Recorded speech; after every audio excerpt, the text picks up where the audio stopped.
ಉಪಸ್ಥಿತರು ನಮ್ಮ ಜಿಲ್ಲಾ ನ್ಯಾಯಾಧೀಶರೇ, ಸಹೋದರ ನ್ಯಾಯಾಧೀಶರೇ, ವಕೀಲ ಸಂಘದ ಪದಾಧಿಕಾರಿಗಳೇ, ಸದಸ್ಯರೇ, ಪತ್ರಿಕಾ ಮಾಧ್ಯಮದವರೇ, ನಮ್ಮೆಲ್ಲರೂ ಗೊತ್ತಾಗಿರುವಂತೆ ಈ ವರ್ಷ ಮೊದಲನೇ ಲೋಕ ಅದಾಲತು ದಿನಾಂಕ 8/3/2025 ಹಮ್ಮಿಕೊಳ್ಳಬೇಕಾಗಿದೆ.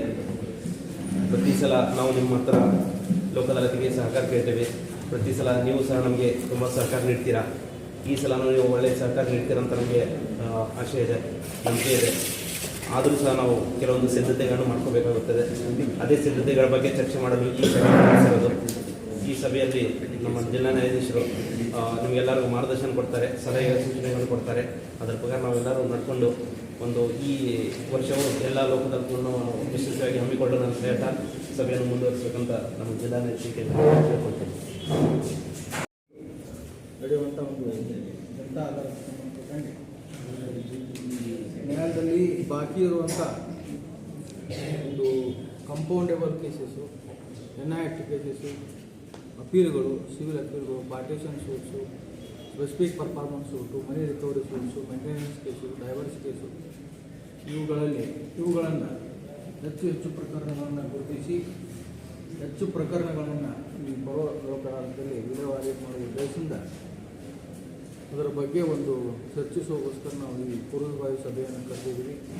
ಕಳೆದ ಬಾರಿ ನಡೆದಂಥ ಒಂದು ಜನತಾ ಅದಾಲತ್ನಲ್ಲಿ ದಿನಾಂಕ 14/12/24 ನಡೆಯುವಂಥ ಜನತಾ ಅದಾಲತ್ನಲ್ಲಿ ನ್ಯಾಯಾಲಯದಲ್ಲಿ ಬಾಕಿ ಇರುವ 336 ಪ್ರಕರಣಗಳನ್ನು ವಿಲೇವಾರಿ ಮಾಡಲಾಗಿದೆ. ಒಟ್ಟು 3,277 ಪ್ರಕರಣಗಳನ್ನು ವಿಲೇವಾರಿ ಮಾಡಲಾಗಿದೆ. ಅಷ್ಟು ಹೆಚ್ಚಿನ ಪ್ರಮಾಣದಲ್ಲಿ ಅಂದರೆ ಜಿಲ್ಲೆಯಲ್ಲಿ ಪ್ರಥಮ ಸ್ಥಾನದಲ್ಲಿ ನಾವು ಇದ್ದೀವಿ. ಅಷ್ಟು ಹೆಚ್ಚು ಪ್ರಕರಣಗಳು ವಿಲೇವಾರಿಗೆ ಆಗಲಿಕ್ಕೆ ಮುಖ್ಯ ಕಾರಣ ಅಂದರೆ KGF ನ್ಯಾಯದಲ್ಲಿ ಕೆಲಸ ಮಾಡ್ತಿರುವಂಥ ಎಲ್ಲ ವಕೀಲ ಬಾಂಧವರು ಹೆಚ್ಚು ನಮಗೆ ಸಹಕಾರ ಕೊಟ್ಟಿದ್ದರಿಂದ ನಾವು ಅಷ್ಟು ದೊಡ್ಡ ಪ್ರಮಾಣದಲ್ಲಿ ಪ್ರಕರಣಗಳನ್ನು ವಿಲೇವಾರಿ ಮಾಡಲಿಕ್ಕೆ ಸಾಧ್ಯ ಆಗಿದೆ.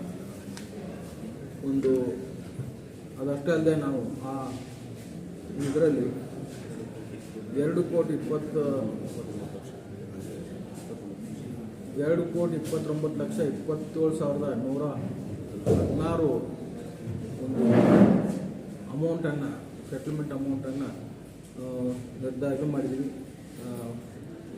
ಹೀಗೆ ಹೆಚ್ಚು ಪ್ರಕರಣಗಳನ್ನು ನಾವು ಇದು ಮಾಡಿದ್ದೀವಿ. ಅದಕ್ಕೆಲ್ಲ ವಕೀಲ ಬಾಂಧವರ ಸಹಕಾರದಿಂದ ಮಾಡಿದ್ದೀವಿ ಅಂತ ಹೇಳಿದರೆ ತಪ್ಪಾಗಲಿಕ್ಕಿಲ್ಲ. ಇದೇ ರೀತಿ ಸಹಕಾರವನ್ನು ನಾವು ಮುಂದೆ ದಿನಾಂಕ 8/3/25 ಬರುವ ಜನತಾ ಅದಾಲತ್ನಲ್ಲಿ ವಿಲೇವಾರಿ ಮಾಡಬೇಕಂತ ನಿರ್ಧಾರ ಮಾಡಿದ್ದೀವಿ. ಇದಕ್ಕೆ ನಮ್ಮೆಲ್ಲ ಸಹಕಾರ ಭಾಳ ಮುಖ್ಯ. ಈ ನಿಟ್ಟಿನಲ್ಲಿ ತಾವೆಲ್ಲ ವಿಶೇಷವಾಗಿ ಈ ಚೆಕ್ ಬೌನ್ಸ್ ಕೇಸುಗಳು, ಮುಂದೆ bank money recovery suits, private ಪಾರ್ಟಿಗಳ ಮನಿ ರಿಕವರಿ ಸೂಟ್ಸ್ ಇರ್ಬೋದು, ಮುಂದೆ 125 ಕೇಸಸ್ ಮೇಂಟೆನೆನ್ಸ್ ಜೀವನಾಂಶಕ್ಕೋಸ್ಕರ ಆಗಿರೋಂಥ ಪ್ರಕರಣಗಳಾಗ್ಬೋದು, ಕಂಪೌಂಡೇಬಲ್ IPC ಕೇಸಸ್ ಇರ್ಬೋದು, MACT ಅಂದರೆ ಆಕ್ಸಿಡೆಂಟ್ ಕೇಸಿಗೆ ಸಂಬಂಧಪಟ್ಟ ಕೇಸ್ ಇರ್ಬೋದು, ಮುಂದೆ ಲ್ಯಾಂಡ್ ಅಕ್ವಿಷನ್ ಕೇಸ್ ಇರ್ಬೋದು, ಮತ್ತು partition suits, specific performance suits, ಇವನ್ನೆಲ್ಲನೂ ಹೆಚ್ಚು ಗುರುತಿಸಿ ನಮ್ಮ ಕಕ್ಷಿದಾರರಿಗೆ ಸ್ವಲ್ಪ ಮನವೊಲಿಸಿ ತಿಳಿಸಿ ಹೇಳಿದರೆ ನಾವು ಬರೋ ಜನತಾ ಅದಾಲತ್ನಲ್ಲಿ ಇನ್ನೂ ಹೆಚ್ಚಿನ ಪ್ರಕರಣಗಳನ್ನು ವಿಲೇವಾರಿ ಮಾಡಿ ಈ ಜಿಲ್ಲೆಗೆ ಪ್ರಥಮ ಸ್ಥಾನದಲ್ಲಿ ಮತ್ತೆ ನಾವು ಮುಂದುವರಿಬೋದು ಅಂತ ನಾನು ಈ ಸಂದರ್ಭದಲ್ಲಿ ಹೇಳಬಲ್ತೀನಿ. ಅದಕ್ಕೆ ಎಲ್ಲ ವಕೀಲ ಬಾಂಧವರು ತಾವೇನು ಮೊದಲೇನು ನಮಗೆ ಸಹಕಾರ ಕೊಡಿದರೆ ಅದೇ ರೀತಿ ಸಹಕಾರವನ್ನು ಮುಂದುವರಿಸಬೇಕು ಅಂತ ನಾನು ಎಲ್ಲರ ಪರವಾಗಿ ವಿನಂತಿಸಿಕೊಳ್ತೀನಿ. ಮೆಚ್ಚಿದಕ್ಕಂಥ ವಿಷಯ ಎಲ್ಲರೂ ಕೂಡ public attention on the court ಒಂದು ಏನಂದರೆ ಮದುವೆಗಳು ಮಾಡಿದ್ದಾರೆ. ಸೊ ಲೋಕ ಅದಾಲತ್ ಅಂದರೆ ಅದು ಹೆಂಗಾಯ್ತಂದರೆ ಪೇಪರಲ್ಲಿ ಬಂದಾಗ KGF ಕೋರ್ಟ್ಗಳಲ್ಲಿ ಮ್ಯಾರೇಜ್ ಮಾಡಿದ್ದಾರೆ, ರಿಯೂನಿಯನ್ ಮಾಡಿದ್ದಾರೆ ಅಂದಾಗ ಸೊ ಲೋಕ ಅದಾಲತಲ್ಲಿ ಈ ಥರ ಕೂಡ ಪಾಸಿಬಿಲಿಟೀಸ್ ಇದೆ ಅನ್ನುವ ಒಂದು ಮೆಸೇಜನ್ನು ಪಬ್ಲಿಕ್ಗೆ ಹೋಗಿ ಸೇರಿದೆ. ಕೋರ್ಟ್ ಅಂದರೆ ಹೋಗಿ ಕೇಸ್ ನಡೆಸ್ತಾರೆ, ಡೈವರ್ಸ್ ಕೊಟ್ಬಿಡ್ತಾರೆ, ಇಲ್ಲ ಏನೋ ಒಂದು ಆಗುತ್ತೆ, ದುಡ್ಡು ಕೊಡ್ತಾರೆ, ಸೆಟಲ್ಮೆಂಟ್ ಆಗುತ್ತೆ ಅನ್ನೋದನ್ನು ಬಿಟ್ಟು ಇಲ್ಲಿ ರಿಯೂನಿಯನ್ ಕೂಡ ಆಗ್ತದೆ. ಅಲ್ಲಿ ಕೂಡ ಅದು ಕೂಡ ಒಂದು ಒಳ್ಳೆ ವಾತಾವರಣ ಆಗಿದೆ. ಇನ್ನೊಂದೇನೆಂದರೆ ಸುಮಾರು ಬ್ಯಾಂಕ್ಗಳಲ್ಲಿ KGF ಅಲ್ಲಿ ಸುಮಾರು ಬ್ಯಾಂಕ್ಗಳಲ್ಲಿ ಸಾಲ ಕೊಟ್ಟಿದ್ದಾರೆ. ಸೊ ಅವ್ರು ಏನು ಮಾಡ್ತಾರೆ, ಅದು ಏನು ಪ್ರೈವೇಟ್ ಬ್ಯಾಂಕ್ ತಮ್ಗೆ ಬರ್ತದೆ ಏನೋ ನನಗೆ ಗೊತ್ತಿಲ್ಲ. ಈ DCC ಬ್ಯಾಂಕು ಬೇರೆ ಬ್ಯಾಂಕ್ಗಳಲ್ಲಿ ಕೂಡ ಸುಮಾರು ಲೋನ್ಗಳು ಕೊಟ್ಟಿದ್ದಾರೆ.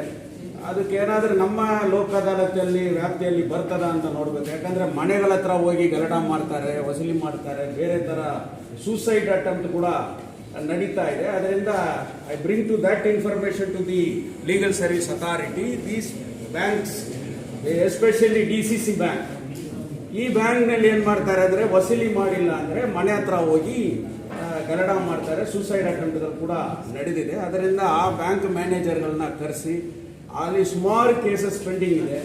ಸೊ ನಾವು ದ ಗೌರ್ಮೆಂಟು ಎಲ್ಲೋ ಸ್ಲ್ಯಾಬ್ಗಳನ್ನ ಎಷ್ಟು ಪ್ರಿನ್ಸಿಪಲ್ ಕಟ್ಟಿದರೆ ಸಾಕು, ಇಂಟ್ರೆಸ್ಟ್ ವೇವ್ ಮಾಡ್ತೀವಿ ಅಂತ ಮಾಡ್ತಾರೆ. ಆ ರೀತಿಯಲ್ಲಿ ಬ್ಯಾಂಕ್ಗಳಲ್ಲಿ ಅವರೇ ಬಚ್ಚಿಟ್ಕೊಳ್ತಾರೆ, ಕೇಸಸ್ನ ಲೀಗಲ್ ಸರ್ವಿಸ್ ಅಥಾರಿಟಿಗೆ ಕೊಡೋದಿಲ್ಲ.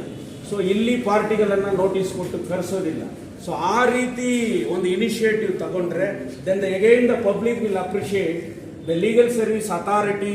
ಲೀಗಲ್ ಸರ್ವಿಸ್ ಲೋಕ ಅದಾಲತ್ಗಳಿಗೆ ಹೋದರೆ ನಮಗೆ ಒಂದು ನ್ಯಾಯ ಸಿಗ್ತದೆ ಅಂತ ಕೂಡ ನ್ಯಾಯಾಲಯದ ಮೇಲೆ ಒಂದು ಮೆಸೇಜ್ ಬರ್ತದೆ ಅಂತ ಹೇಳಿ, ಇನ್ನೊಂದು ಈ ಮೀಡಿಯೇಷನ್ಗಳಲ್ಲಿ, ಸೊ ಒನ್ಸ್ ಮೀಡಿಯೇಷನ್ ಆಗುತ್ತೆ, 3 ಟರ್ಮ್ಸ್ ಆಗಿ ತಿರ್ಗಾ ರಿಪೋರ್ಟ್ ಆಗಿಬಿಡ್ತಾರೆ. ಅನ್ಫಾರ್ಚುನೇಟ್ಲಿ ಎಗೈನ್ ಅವ್ರು ರಿಯೂನಿಯನ್ ಆಗ್ತಾರೆ ಮನೆ ಹತ್ರ ಹೋಗಿ ಮಾತಾಡ್ತಾರೆ. ಅದರಿಂದ ಈ ಮೀಡಿಯೇಷನ್ಗಳನ್ನು 2-3 ಸಾರಿ ಕೂಡ ತಿರ್ಗಾ ಕೂಡ ರೆಫರ್ ಮಾಡಿ ಸ್ವಲ್ಪ ಇದು ಮಾಡಿದರೆ ಮ್ಯಾರೇಜ್ಗಳು ಆಗುವಂಥ, ರಿಯೂನಿಯನ್ ಆಗುವಂಥ ಸಾಧ್ಯತೆಗಳಿದೆ. ಅದರಿಂದ KGF ಕೋರ್ಟಿಗೆ ಲಾಸ್ಟ್ ಇನ್ಸಿಡೆಂಟ್ ಏನು ಮ್ಯಾರೇಜ್ ಆಗಿರೋದು ಮತ್ತು ಈ ಥರ ರಿಯೂನಿಯನ್ ಆಗಿರೋದು, ಇದರಿಂದ ನಮಗೆ ಒಂದು ಫರ್ದರ್ ಆಗ್ತದೆ ಅಂತ ಕೂಡ ಒಂದು ಸುದ್ದಿ ಬಂದಿದೆ. ಅದರಿಂದ ವಿ ಆರ್ ಆಲ್ಸೋ ಕೋಆಪರೇಟ್ ಆ ಥರ ಮಾಡ್ತೀವಿ. ಏನು BAV ಸರ್ ಹೇಳಿದ್ರು ಅದನ್ನು ನಾನು ಕೂಡ ಅಪ್ರಿಷಿಯೇಟ್ ಮಾಡ್ತೀನಿ. ಇದು ಲಾಯರ್ಸ್ ಕೂಡ ಕೋಆಪರೇಟ್ ಮಾಡ್ತೀವಿ ಫಾರ್ ದಿ ಮ್ಯಾಟ್ರಿಮೋನಿಯಲ್ ಕೇಸಸ್ಸಲ್ಲಿ. ಲಾಯರ್ಸ್ ಕೂಡ ಕೋಆಪರೇಟ್ ಮಾಡಿದರೆ ಮಾತ್ರ, ಯಾಕಂದರೆ ನಾವು ಸರಿಯಾಗಿ ಅವರಿಗೆ ಗೈಡ್ ಮಾಡಿದರೆ ಸುಮಾರು ಕೇಸಸ್ಸು ಸಾಧ್ಯತೆಗಳು ಇರ್ತದೆ. ಅದರಿಂದ ಲೀಗಲ್ ಸರ್ವಿಸ್ ಅಥಾರಿಟಿ ಸರಿಯಾದ ಇನಿಷಿಯೇಟಿವನ್ನು ಮಾಡ್ತಾ ಇದ್ದಾರೆ ಅಂತ ನನ್ನ ಅಭಿಪ್ರಾಯ. ಈ ಸಭೆಗೆ ಆಗಮಿಸಿದ ಎಲ್ಲ ವಕೀಲರಿಗೂ ಹಾಗೂ ಪತ್ರಿಕಾ ಮಾಧ್ಯಮದ ಎಲ್ಲ ಮಿತ್ರರಿಗೂ ವಂದಿಸುತ್ತಾ ಈ ಒಂದು ಸಮಾರಂಭವನ್ನು ಮುಕ್ತಾಯಗೊಳಿಸುತ್ತೇವೆ.